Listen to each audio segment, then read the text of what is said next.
நம்பிக்கை கொண்ட விசுவாசிகளே, இஸ்தஈனு உதவி தேடுங்கள், பிஸ்ஸப்ரி பொறுமையை கொண்டும், வஸ்ஸலாத் தொழுகையை கொண்டும். தொழுகையை கொண்டும் பொறுமையை கொண்டும் நம்பிக்கையுடையவர்களே, நீங்கள் உங்கள் இறைவனிடத்திலே உதவி தேடுங்கள். இன்னல்லாஹ மஅஸ் ஸாபிரீன், அல்லாஹ் தஆலா பொறுமையாளர்களுடன் இருக்கிறார். குர்ஆனில் ஓதப்படக்கூடிய அழகிய வசனங்களில் ஒன்று சூரா அல்-பக்ராவில் இடம்பெற்றிருக்கிறது. இந்த இடத்தில் பொறுமை என்று இறைவன் குறிப்பிட்டிருக்கிறாரே, இதற்கு 2 அர்த்தங்களை விளக்கம் எழுதக்கூடியவர்கள் வைக்கிறார்கள்.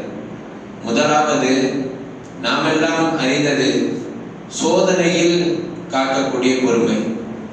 ஒரு பெரிய சோதனை வருது, சொத்துகளிலே இடர்பாடு வருகிறது, கடையில பெருசா லாபம் வரல, வேறு ஏதாவது ஒரு ரீதியில் வரக்கூடிய சோதனைகளின் பொழுது இது என்னுடைய இறைவனிடத்திலிருந்து எனக்கு வழங்கப்பட்ட ஒரு சோதனை, இதில் நான் வென்று காட்ட வேண்டும் என்று ஒரு மனிதன் இருப்பது, இது முதலாவது வகையான சோதனை. 2வது வகையாக ஒரு சோதனையை இந்த இடத்தில் இறைவன் குறிப்பிடுவதாக முஃபஸ்ஸிரீன்கள் கிதாபுகளிலே எழுதுவார்கள். அது என்ன? இந்த உலகம் எல்லாம் இழிவின் பால் சென்று கொண்டிருக்க, குழப்பத்தின் பால் சென்று கொண்டிருக்க, நாம் மட்டும் ஹலாலான வாழ்க்கையை யகீனோடு, உறுதியான நிலையோடு, மனதோடு போர் தொடுத்து வாழக்கூடிய ஒரு வாழ்க்கை. அதாவது உலகமெல்லாம் ஹராமிலே உழன்று கொண்டிருக்கின்ற பொழுது ஹராமிய வாழ்க்கை விட்டு அப்பாற்பட்டு ஹலாலான வாழ்க்கையிலேயே நிலைத்து இருக்கக்கூடிய வாழ்க்கை. இதை இறைவன் இந்த இடத்திலே பொறுமையாக, ஹராமை விட்டும் பொறுமையோடு ஹலாலான வாழ்க்கையை வாழக்கூடியவர்களை குறிப்பிடுகிறார் என்று முஃபஸ்ஸிரீன்கள் எழுதுவார்கள். மிகவும் கஷ்டம்தான். எனவே தான் இறைவன் நானே அந்த சாபிரீன்களோடு இருக்கிறேன் என்று சொல்லுகிறார். ரொம்ப கஷ்டமான ஒரு செயல். ஒரு நாள் வரும், நபி ஸல்லல்லாஹு அலைஹி வஸல்லம் அவர்கள் சொன்னார்கள், ஒரு நாள் வரும், அந்த நாளிலே நான் இந்த உம்மத்திற்கு எதை போதித்து கொடுத்தேனோ அதை பின்பற்றுவது என்பது உள்ளங்கையில் கங்கை வைப்பதை போல, உள்ளங்கையில் கங்கை சுமப்பதை போல, அது மிக மிக பாரமானதாக அல்ல, அதை தாண்டிலும் கஷ்டமானதாக ஆகி போகும். இதை தாண்டி நபி ஸல்லல்லாஹு அலைஹி வஸல்லம் அவர்கள் இன்னொரு இடத்திலே, ஒருவேளை ஒரு மனிதன் ஒரு சுன்னத்தை பின்பற்றினார், அதற்கான தவாபை பற்றி சொல்லுகின்ற பொழுது, ஒரு நாள் வரும், மன் அஹ்யா சுன்னதி, அந்த நாளிலே யார் என்னுடைய சுன்னத்தை உயிர்ப்பிக்கிறாரோ, இந்த ஃபஸாதில் உம்மா, அந்த நாள் எப்படிப்பட்டது? என்னுடைய உம்மத்திலேயே மிகவும் குழப்பங்கள் நிறைந்த நிரப்பப்பட்ட நாளாக இருக்கும். அந்த நாளிலே மன் அஹ்யா சுன்னதி இந்த ஃபஸாதில் உம்மதி ஃபலஹு அஜ்ருஹு மிஅத்து ஷஹீத், அந்த மனிதருக்கு 100 சுஹதாக்களினுடைய சவாபுகள் வழங்கப்படுகிறது. ஏக இறைவனின் நல்லடியார்களே, ஒரு போர்க்களத்தை நபி ஸல்லல்லாஹு அலைஹி வஸல்லம் அவர்கள் முடித்துவிட்டு ஊர் திரும்புகிறார்கள். சஹாபாக்கள் எல்லாம் அவர்களை பின்தொடர்ந்து வந்து கொண்டே இருக்கின்ற பொழுது, நாம் எல்லாம் ஜிஹாது ஸகீரை முடித்துவிட்டு வந்தோம் என்று சொன்னார்களா? சின்ன போர்க்களத்தை முடிச்சுட்டு வந்திருக்கிறோம் சொல்லி ரசூலுல்லாஹ் சொன்னாங்க. சின்ன போர்க்களம் தான்.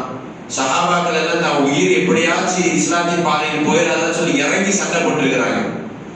பல வெட்டு குத்துகளை வாங்கிவிட்டு பல பேரை ஷஹீதாக அனுப்பிவிட்டு திரும்பக்கூடிய இந்த ஒரு போர்க்களம் சிறிய போர்க்களமா? நாயகமே, அப்போ பெரிய போர்க்களம் என்ன? ரசூல் ஸல்லல்லாஹு அலைஹி வஸல்லம் அவர்கள் சொன்னார்களா, தன்னுடைய நஃப்ஸோடு போரிடுவது, தன்னுடைய நஃப்ஸோடு, உள்ளத்தோடு, தனிமையில் இருக்கும் பொழுதோ வெளிப்படையில் இருக்கின்ற பொழுதோ உள்ளம் ஒரு தவறை செய்ய சொல்லி தூண்டுமே. நோம்பெல்லாம் வச்சிருக்கிறோம், நெட்டை எடுத்து பார்த்தா எந்த சோசியல் மீடியாவுக்கு போய் பார்த்தாலும் வரக்கூடிய எல்லாமே எப்படி இருக்கும்? அங்க போனேன் சிக்கன் அப்படி இருந்துச்சு, இங்க போனேன் மீன் இப்படி இருந்துச்சு. இதையெல்லாம் கடந்து நாம் வாழக்கூடிய வாழ்க்கையில் இஃப்தார் வரைக்கும் நம்மளுடைய நஃப்ஸை நாம் கட்டுப்படுத்தி இருக்கிறோமே, இது போல ஒவ்வொரு செயல்பாடுகளிலும் நாம் இருக்க வேண்டும். பெரும் பெரும் வியாபாரம் நடந்து கொண்டிருக்கலாம், ஒரு பெரும் கூட்டம் வந்து கொண்டிருக்கலாம் திரளாக கடைக்கு, இருந்தாலும் கூட பொறுமையோடு இது ஸலாத்துக்குரிய நேரம் என்று பள்ளிவாசலின் பக்கம் திரும்ப வேண்டும். எவ்வளவோ கோடி சொத்துக்கள் இருக்கலாம், கொடுக்கிறதுக்கு மனசு கேட்காது. பல கோடி ரூபாய் இருக்குடா, கொடுத்தா குறைஞ்சு போயிருடா என்று உள்ளம் சொல்லும். அந்த ஒரு நிலையில் வாரி வழங்கக்கூடிய இந்த ஒரு பக்குவத்தை தான் நபி ஸல்லல்லாஹு அலைஹி வஸல்லம் அவர்கள் ஜிஹாதுல் கபீர் என்று சொன்னார்கள். இப்படி பொறுமையோடு தன்னுடைய மனதை எதிர்த்து போர் தொடுத்து வெல்லக்கூடிய மனிதர்களோடு தான் இறைவன் இன்னல்லாஹ மஅஸ் ஸாபிரீன் என்று சொல்கிறார். நானே அவர்களோடு இருக்கிறேன் என்று சொல்கிறார்.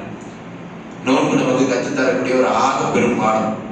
நம்மளே சம்பாதிச்சு வச்சு சாப்பாடுன்னு சொல்லி முன்னாடி சாப்பாடு வச்சிருப்போம். இஃப்தாருடைய நேரம் நினைச்சா எடுத்து வாயில போட்டுறலாம். இருந்தாலும் கூட அந்த 2 நிமிடத்திற்கும் 1 நிமிடத்திற்கும் மணியை பார்த்து பொறுமையோடு அமர்ந்திருக்கக்கூடிய அந்த ஒரு தன்மையை நம்முடைய வாழ்நாள் முழுக்க எடுத்துக்கொண்டு வர வேண்டும். நம்முடைய சுற்றுச்சூழல்களில் எல்லாம் ஹராம்கள் சூழ்ந்து இருந்தாலும் கூட நிறைய ஹராம்கள். இளைஞர்களின் பக்கம் பார்த்தால் போதை தலைவிரித்து ஆடக்கூடிய ஒரு சூழ்நிலையில் நம் வீட்டு இளைஞர்களுக்கு நாம் போதையை விட்டும் மிகவும் சீரான வாழ்க்கை எப்படி வாழ்வது என்பதை சொல்லித்தர வேண்டும். போதையற்ற ஒரு இஸ்லாமிய சமுதாயத்தை நாம் உருவாக்க வேண்டும். முதியவர்களாக நாம் இருக்கின்ற பொழுது, ஒரு வியாபாரிகளாக இருக்கின்ற பொழுது படிக்கிறோம், பார்க்கக்கூடிய எல்லா விஷயங்களிலும் வட்டி. என்ன பார்க்கக்கூடிய எல்லா விஷயங்களிலும் வட்டி. ஸ்டாக் மார்க்கெட்னு போடுறான், அதுலயும் வட்டி. எல்லாத்திலையும் வட்டி வட்டி வட்டி என்று சேருகின்ற பொழுது ஒரு ஆக பெரும் செல்வத்தை அது நமக்கு ஈட்டு தரும் என்ற பட்சத்திலும் கூட ஒரு பெரும் செல்வத்தை சுலபமாக நம்மால் வாங்கி விட முடியும். இருந்தாலும் வாழ்நாள் முழுக்க அதற்கு வட்டி கட்ட வேண்டும். சிறிய சிரமம் தான், இருந்தாலும் ஒரு பெரிய பொருள் நமக்கு கொடுத்துரும் என்றாலும் கூட அதை விட்டும் அப்பாற்பட்டு இறைவன் இதை ஹராமாக்கி விட்டான், நான் அதை செய்ய மாட்டேன் என்று முழுக்க அதை விட்டும் அப்பாற்பட்டவர்களாக தனிப்பட்டவர்களாக நம்மை நாம் ஆக்கிக் கொள்ள வேண்டும். இந்த ஒரு வாழ்க்கையை பொறுமையோடு நிதானமாக வாழக்கூடிய மனிதர்கள், அவர்களோடு இப்படிப்பட்ட கஷ்டமான ஒரு வாழ்க்கையை வாழக்கூடியவர்களோடு அல்லாஹ் சொல்லக்கூடிய சவால், நானே அவர்களோடு இருக்கிறேன் என்று சொல்லுகிறார். நிறைய விஷயங்களோட பார்க்கலாம். கஷ்டம் சரிப்பா சர்வசாதாரணமா சொல்லிட்டு போயிடுவார். இந்த மெஹராவில் சாப்பிட்டு கத்திட்டு போயிடுவார். போனதுக்கப்புறம் வெளியே போறோம், எப்படி நம்ம அதோட ஸ்ட்ரகிள் பண்றது? எல்லாம் செய்யறாங்க, நம்ம செய்யாம இருந்தா பெரிய போர்க்களம் இல்லையா, பெரிய போராட்டம் இல்லையா? அதனுடைய கூடையை நினைத்து பார்க்க வேண்டும். முத்தகீன்களுக்கு இறைவனின் மீது இறையச்சத்தோடு வாழக்கூடியவர்களுக்கு அவன் கொடுக்கக்கூடிய சவாபை பற்றி குர்ஆனில் என்னென்னவெல்லாம் சொல்லுகிறான் என்பதை ஒரு முறை திருப்பி பார்க்க வேண்டும். இன்று ஓதப்பட்ட வசனங்களில் மிகவும் அழகான ஒரு வசனம் ஒன்று வந்தது. இன்னல் முத்தகீன ஃபீ ஜன்னாத்தி வ உயூன். அந்த சுவனத்திலே இன்னல் முத்தகீன், நிச்சயமாக இறையச்சமுடையவர்கள் எல்லாம் சுவனத்திலே இருப்பார்கள். அதில் இருக்கக்கூடிய உயூன், அருவிகளிலே உல்லாசமாக அவர்கள் இருந்து கொண்டிருப்பார்கள், மிகவும் சந்தோஷமாக இருப்பார்கள். அவர்களிடத்திலே உதுகுலுஹா பிஸ்ஸலாமின் ஆமினீன், மிகவும் சந்தோஷமாக சலாமத்தாக அமைதியானவர்களாக இந்த சொர்க்கத்திற்குள் நீங்கள் நுழையுங்கள் என்று சொல்லப்படும். வனசானா மாஃபி சுதூரின் மின் கில்லின் இஹ்வானன் நாஸுரின் முதகாபிலின். அவருடைய மனதில் இருக்கக்கூடிய இந்த உலகத்தில் இருக்கும் எல்லா குரோதங்களும் உருவப்பட்டு மிகவும் அழகான முறையில் ஒருவரை ஒருவர் நட்பு பாராட்டியவர்களாக அங்கு அவர்கள் வாழ்ந்து கொண்டிருப்பார்கள். மிகவும் அழகான வசனங்களை அடுக்கிக் கொண்டே இறைவன் சுவனத்தை வர்ணித்துக் கொண்டே வருகிறார்.